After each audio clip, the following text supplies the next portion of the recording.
Bonjour, je suis Napo, guitariste avec les Hurlements de Léo sur le projet Mano Solo. Et moi je suis Julien, saxophone, guitare et chant sur le projet Hurlements de Léo, chante Mano Solo.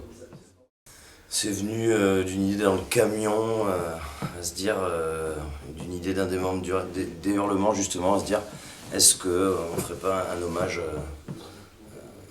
c'est venu à la base sur une discussion d'un hommage et ensuite ça s'est projeté sur Mano Solo. On s'est mis à rencontrer des gens, à demander l'aval de, entre guillemets, à la manosphère et les rencontres se sont faites et on a décidé vu qu'on était soutenus, de monter cette affaire.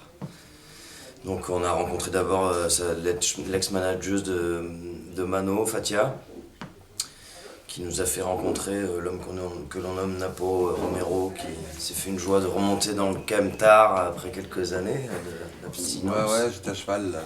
Ouais. J'étais plus dans le camion. Mais pour faire un hommage à Mano, voilà quoi, je suis là.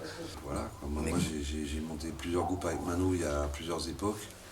Et c'était un copain, donc un ami, donc encore une autre histoire. Mais il y a aussi le leg artistique et moi je suis là pour ça, pour participer à sa reconnaissance et à sa redécouverte, parce que je trouve qu'il est vraiment mis de côté depuis qu'il est parti. Bon, c'est vrai que c'est pas toujours drôle de parler des gens qui sont partis, mais ceci dit, là, il y a un leg de plus de 100 chansons qui sont des vrais brûlots, quoi, des vrais pavés parfois, enfin, pour les appeler de toutes sortes de façons, mais qui sont vraiment là, et dans l'écriture en France, moi, personnellement, il m'a donné envie de chanter et d'arrêter de chanter n'importe quoi. C'est énorme. C'était la même chose dans les Hurlements d'ailleurs, quoi. À la base, c'était ça. C'est ce mec-là qui a permis de faire sortir des chansons, des cahiers enfouis dans les sacs. Ouais, puis de dire aussi à tout le monde, bah écoute, t'écris un truc et tout, c'est hyper personnel. Tu crois que c'est hyper personnel, mais ce truc qui est hyper personnel, il peut aussi concerner tout le monde, parce que dans ta souffrance, la souffrance est universelle, etc. Le bonheur aussi. Et vas-y, ose, brise ta pudeur, qui sont en fait des chaînes des fois pour un artiste de ne pas oser se livrer complètement, quoi. Et Manu, il a réussi à transcender ça pas mal, et ben, ça donne envie, hein. Et on sait que là il y a une porte à ouvrir, quoi. Tu sais qu'il y a une limite qu'il faut briser, quoi. C'est en ça que c'est une référence, quoi. Et c'est vachement intéressant. On se bride trop, en général.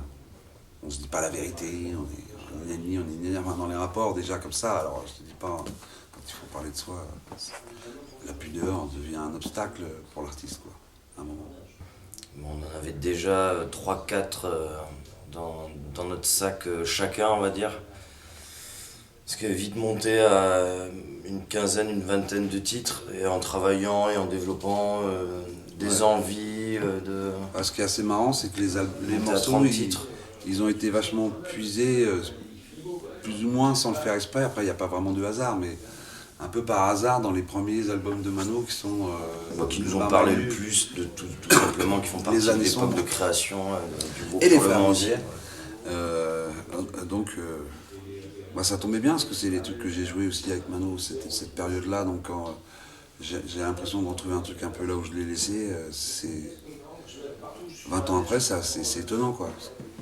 Donc, c'est un bon kiff. Avec la patte Hurlement, le son qui arrive derrière, et du coup la diversité des instruments qui fait qu'on peut se permettre de faire du reggae, du rock, très rock, du punk, du world, quoi. Une chanson accordéon-voix, un morceau voilà. Complètement à fond. Ça donne une bonne impédance dans les concerts, ça crée un show déjà, le fait d'avoir toutes ces impédances-là, il y a tout, quoi. Merci Mano, quoi. On nous a gâtés, quoi. Ouais, les chansons sont superbes, quoi. C'est un régal à reprendre, à refaire. Il y a le chapitre Frères Misère. Frères Misère, c'était un groupe parallèle qu'on avait monté avec Mano en 95, qui était un groupe éphémère, c'était un petit peu... on avait un petit groupe punk quand on avait 17 ans qui s'appelait les Gutter Rats, qui n'était jamais sorti de sa chambre, quoi. Alors on faisait des tags dans tout Paris, ça. On était les number one. Mais on n'avait jamais joué, en fait. Et puis là, on s'est dit, tiens, ils sont un groupe punk qu'on n'a jamais fait quand on avait 17 ans. Donc on a fait les Frères Misères, bien énervés. Et c'est avéré qu'évidemment, quand on s'énerve, bah, c'est parce qu'il y a le politique derrière qui nous agace. Et donc, c'était un des thèmes majeurs de l'album. Et on reprend quelques thèmes de ceux qui ont moins vieilli, quoi, je veux dire. Qui sont même carrément en phase avec l'actualité, trop en phase, même, malheureusement, et qui sont une évidence. Moi, c'est aussi une démotivation pour moi de participer à ce truc-là. Il y a la poésie, mais il y a aussi le combat, quoi. Et le combat, on en a besoin dans la ringardisation totale de tout ce qui est bien. Bah, nous, on se bat pour déringardiser ce qui est bien, quoi, et ce qui est intéressant. On est là pour dire que, bah, écoutez, là, ouvrez les oreilles. Ça dure un peu plus longtemps que 30 secondes, ce que vous allouez en général à tout. Un petit formatage de tout qui fait qu'on a 30 secondes. Moi, si c'est plus long, je ne regarde pas, ça ne m'intéresse pas. Bah, nous, c'est plus long. Et ça a même duré des heures. Voilà. Là, il y a un combat à mener contre le formatage. Allons-y, quoi. Ça en fait partie. Parce qu'on dit quelque chose. Déjà, rien que ça, c'est complètement hors format, quoi. C'est grave, la situation.